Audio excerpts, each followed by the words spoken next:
મોટા પક્ષ સાથે કે બહુ મોટા લોકો સાથે નહીં જોડાયેલા હોય, પણ અમે નાના લોકોના હૃદય સાથે જોડાયેલા લોકો છીએ. એ લોકોએ 52 આવી અને ખરા નથી ઉતર્યા, કારણ કે એ લોકો સત્તાના મદમાં આવી ગયા હતા. ઉપરથી નીચે સુધી એ લોકોની જ સત્તા. એમને એમ હતું કે હવે એક વખત લોકોએ વોટ દઈ દીધા, 5 વર્ષ સુધી જનતા અમને કંઈ કહેવા નહીં આવે. સુવિધાઓ આપણે આપતા નથી. 35 વર્ષથી એક જ સરકાર છે. સુવિધાઓ નામે મીંડું છે, પણ દંડના નામે બહુ જ. ગુજરાતમાં મોરબીમાંથી જેટલો ટેક્સ જતો હશે એટલું બીજે ક્યાંયથી નહીં જતો હોય. સિરામિક ઉદ્યોગ છે, પણ મોરબીનો વિકાસ થયો છે કે નેતાઓનો તો થાય જ છે. મોરબીમાં આવનારા તમામ તંત્રના અધિકારીઓથી લઈને નેતાઓનો વિકાસ થાય જ છે. એ બાબત જગ જાહેર છે. નમસ્કાર દર્શક મિત્રો, મોરબી સહયોગ ન્યૂઝમાં ફરી એક વખત આપનું હાર્દિક સ્વાગત છે અને હું છું યોગેશ સરંગપડિયા. સ્થાનિક સ્વરાજની ચૂંટણીના જે પડઘમ છે એ વાગી ચૂક્યા છે. ઉમેદવારોએ પોતાના ઉમેદવારી પત્રકો જે છે એ રજૂ કરી દીધા છે અને ત્યારબાદ એ ફોર્મની ચકાસણી થઈ ગયા બાદ હવે ફોર્મ પાછા જે લોકોને ખેંચવાના છે તેમના માટે કાલનો દિવસ છેલ્લો છે અને ટૂંક જ સમયમાં થોડા જ દિવસની અંદર મહાનગરપાલિકાની પ્રથમ મોરબીમાં ચૂંટણી આવી રહી છે. ત્યારે લોકોમાં હાલ હજુ એટલો બધો ઉત્સાહ ચૂંટણી લઈને દેખાતો નથી, પરંતુ રાજકીય પાર્ટીના જે આગેવાનો, નેતાઓ, જે હોદ્દેદારો છે એ પોતાની તૈયારીઓ સંપૂર્ણપણે કરી લીધી છે અને ઉમેદવારોએ પોતાના કાર્યાલય ધમધમતા કરી દીધા છે. ત્યારે આપણી સાથે આમ આદમી પાર્ટીના વોર્ડ નંબર 9ના ઉમેદવાર કૃષ્ણાબેન બાવરવા આપણી સાથે જોડાયા છે. સૌપ્રથમ આપનું હાર્દિક સ્વાગત છે. થેન્ક યુ યોગેશભાઈ. આગામી દિવસોની અંદર હવે ચૂંટણીની તૈયારીઓ થઈ ગઈ છે. ટૂંક સમયમાં મતદાન પણ થઈ જશે, પરંતુ આપ યુવા નેતા તરીકે ઉમેદવારી નવી જ પાર્ટી જે સારા વિચારધારાઓને લઈને આવી છે, શિક્ષિત ખાસ કરીને શિક્ષણને લઈને ખાસ એ ભાર મૂકે છે, તો આવી આમ આદમી પાર્ટી અને તમે ઉમેદવારી જે નોંધાવી છે ત્યારે કેવા વિષયને લઈને, કેવા મુદ્દાઓને લઈને આપ સૌપ્રથમ જનતા વચ્ચે જશો?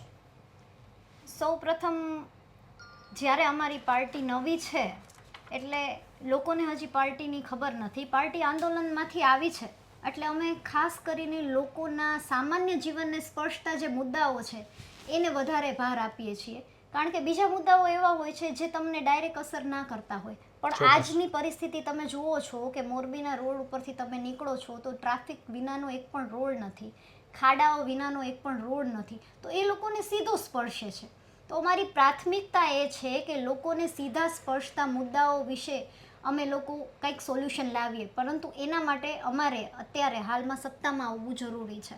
એટલે અમે લોકોએ ઉમેદવારીઓ કરી છે. અમારા ઉમેદવારો તમામ સુશિક્ષિત છે, સારી વિચારધારા ધરાવનારા લોકો છે અને ભલે કદાચ અમે લોકો બહુ મોટા પક્ષ સાથે કે બહુ મોટા લોકો સાથે નહીં જોડાયેલા હોય, પણ અમે નાના લોકોના હૃદય સાથે જોડાયેલા લોકો છીએ.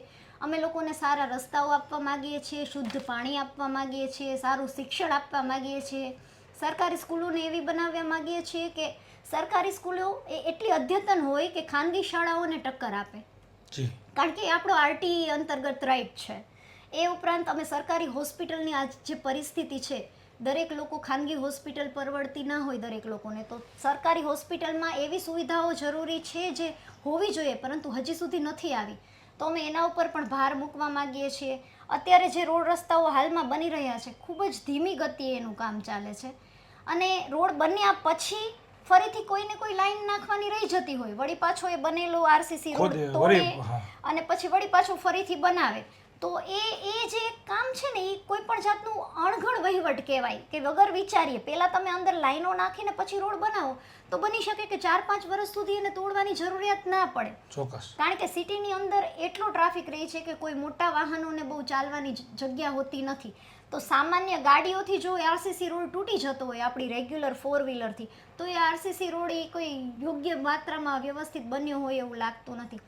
પ્લસ અમારો વિસ્તાર છે અવની ચોકડીની આજુબાજુનો, જે ખાસ કરીને અમારા વોર્ડ નંબર 9માં આવે છે, ત્યાં આખા મોરબીને ખબર છે કે ચોમાસું આવે એટલે ત્યાંના લોકો એટલા હેરાન થાય છે કે વાત જવા દો.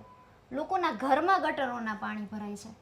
તો આ બધી વસ્તુના સોલ્યુશન માટે લોકોએ આના પહેલાં બધા અલગ અલગ પાર્ટીઓને ચાન્સ આપી જોયો છે. અમે લોકોને હવે એ કહેવા માગીએ છીએ કે અમે આ બધું પોતે ફીલ કરીએ છીએ. અમે એ વિસ્તારની આજુબાજુ રહીએ છીએ, અમે એ વિસ્તારને રેગ્યુલર જોયો છે, અમે ત્યાંથી નીકળીએ છીએ. હવે અમને એવું લાગે છે કે અમારે જાતે ઉતરી અને આના સોલ્યુશન લાવવા પડશે. ખાસ કરીને તમે જે પાણી ભરાવાની વાત કરી, તમારા વોર્ડ નંબર 9માં ઘણી વખત પીવાના પાણીના પ્રશ્ન પણ લોકોએ મોરચો માંડ્યો હતો, મહાનગરપાલિકા સુધી ગયા હતા, ત્યાં બપોરે તેમને જમવું પડ્યું. પીવાના પાણીની પણ એટલી બધી અગવડતા છે, તો એના માટે આપની પાર્ટીને આપ શું કરશો? પીવાના પાણીની બાબતમાં અમે લોકો એવું વિચારીએ છીએ કે એ વિસ્તારની આજુબાજુ હાઈરાઇઝ બિલ્ડિંગો વધારે છે, એટલે એક જ જગ્યાએ વધારે લોકોને જરૂરિયાત પડે પીવાના પાણીની. અને હાલની પરિસ્થિતિમાં જે પીવાનું પાણી આવે છે અપૂરતું પણ છે અને શુદ્ધ પણ નથી.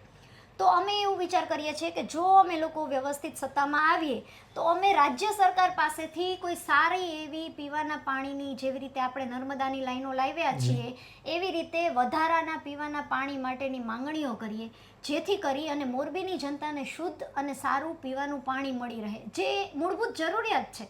હવા, પાણી, ખોરાક શુદ્ધ હોવા જોઈએ એ જરૂરિયાત છે. તો એના માટે અમે લોકો એવું વિચારીએ છીએ, પણ એના માટે લોકોના સહકારની જરૂરિયાત છે. અમે લોકો જો પૂરા પાવરથી આવીશું તો અમે ઉપર લોકોનો અવાજ ઉઠાવી શકીશું. એટલે અમારી લોકોને હાર્દિક વિનંતી છે કે આમ આદમી પાર્ટીના તમામ ઉમેદવારોને પેનલ ટુ પેનલ ભરપૂર મતો આપીને વિજય બનાવે, જેથી કરીને અમે લોકોના મૂળભૂત પ્રશ્નોને ઉપર સુધી વાચા આપી અને એને સોલ્વ કરી શકીએ. આપે પૂરા સમર્થનની વાત કરી. આજ મોરબીની પ્રજાએ આજથી 5 વર્ષ પહેલાં ભારતીય જનતા પાર્ટીને પૂરેપૂરું સમર્થન આપ્યું હતું. એક પણ વિપક્ષ સીટ આપી નહોતી.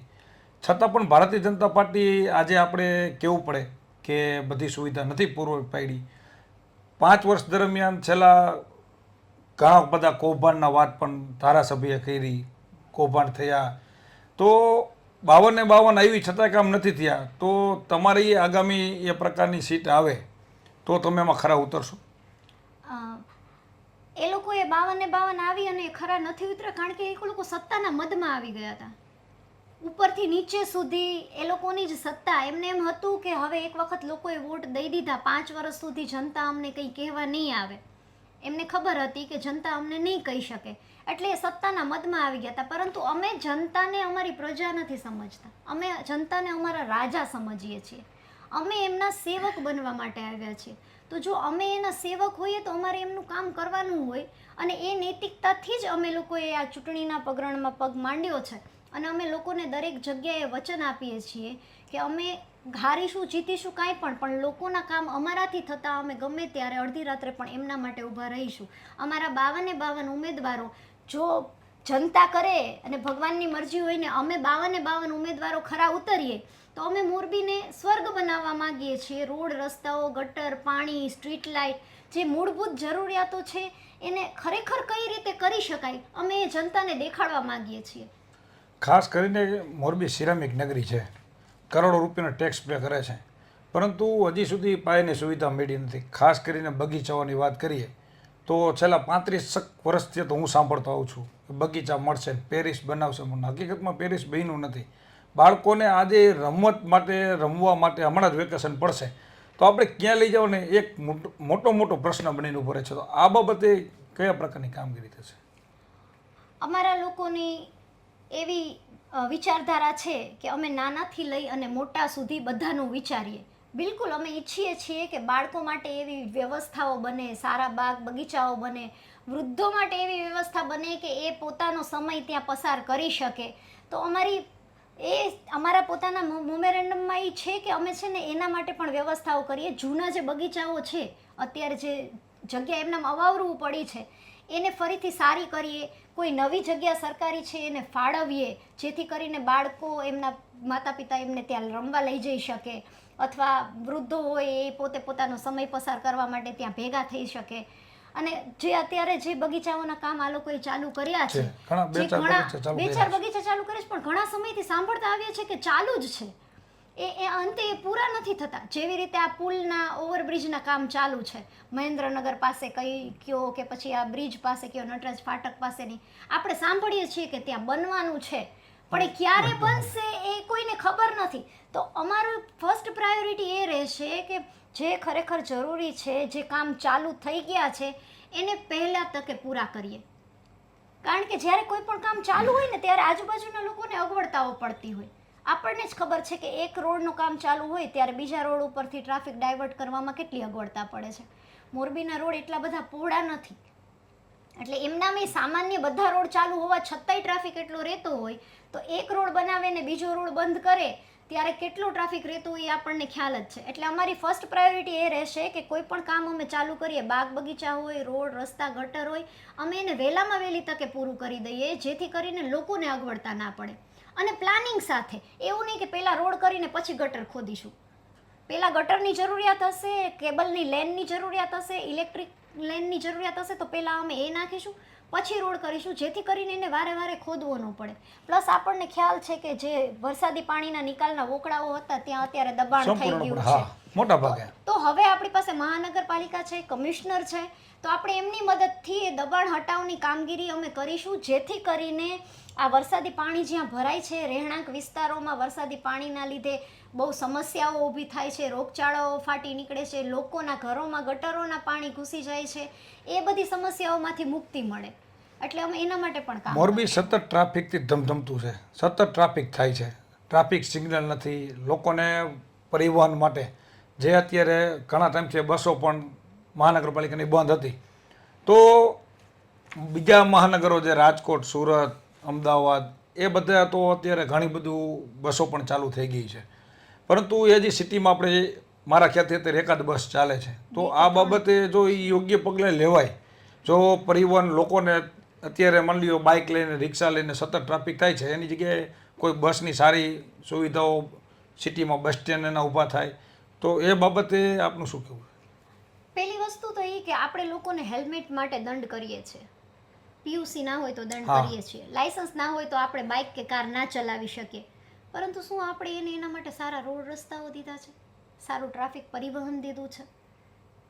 એ બધું કામ આ જે સત્તામાં બેઠેલા ને જે તંત્રમાં બેઠેલા છે ને એ લોકોનું છે.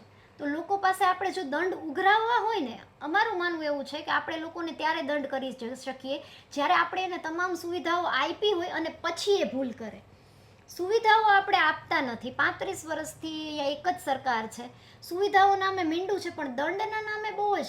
ગુજરાતમાં મોરબીમાંથી જેટલો ટેક્સ જતો હશે એટલો બીજે ક્યાંયથી નહીં જતો હોય. સિરામિક ઉદ્યોગ છે, પણ મોરબીનો વિકાસ થયો છે કે નેતાનો? નેતાઓનો તો થાય જ છે. મોરબીમાં આવનારા તમામ તંત્રના અધિકારીઓથી લઈને નેતાઓનો વિકાસ થાય જ છે, એ બાબત જગ જાહેર છે, એમાં કોઈના પ્રમાણપત્રોની જરૂરિયાત નથી. પણ તેમ છતાંય જો ખરેખર લોકો પાસેથી દંડ લેવું હોય ને લોકોને ટ્રાફિકના નિયમોનું પાલન કરવા હોય, ટ્રાફિક લાઇટો બી રાખવી હોય તો રોડ તો એવા રાખો. તમારે ટ્રાફિક લાઇટો રાખવાની જરૂરિયાત જ નથી, રોડમાં ખાડા જેટલા છે, પેલો 20થી વધારે ચલાવી જ નહીં શકે. આગામી દિવસોમાં મતદાનની તારીખ નજીક છે, તો આપણા વિસ્તારના આપણા મતદારોને આપણી શું અપીલ હશે? અમે અમારા વિસ્તારના મતદારોને આમ આદમી પાર્ટીની પેનલ વતી હું કહેવા માંગુ છું કે આપણા વિસ્તારની તમામ સમસ્યાઓની અમને જાણકારી છે, તેમ છતાંય જો તમને એવું લાગે કે આપણા વિસ્તારમાં અન્ય કોઈ સમસ્યાઓ છે, તમે અમારા સુધી જાણ કરી શકો છો, તમે અમને જણાવી શકો છો. અને અમારી એ જવાબદારી રહેશે કે તમારી અપેક્ષાઓ પર અમે ખરા ઉતરીએ અને જે અમે અત્યારે તમને વચન આપીએ છીએ એ અમે પૂરેપૂરું નિભાવીશું. અમે તમારા લોકો માટે હર હંમેશ જાગતા રહીને કામ કરીશું. તો મોરબી મહાનગરપાલિકા સહિત સ્થાનિક સ્વરાજની ચૂંટણી ટૂંક સમયમાં આવી રહી છે, ત્યારે મોરબી સહયોગ ન્યૂઝને આપને અપીલ કરી રહ્યું છે કે શિક્ષિત સારા ઉમેદવારોને વોટિંગ કરો અને ફરજિયાતપણે વોટિંગ કરવો. વોટ આપવો આપણો જન્મસિદ્ધ અધિકાર છે અને એ અધિકારને આપણે સારી રીતે નિભાવવો જોઈએ, એવી આશા સાથે આપણે જય હિન્દ, જય ભારત.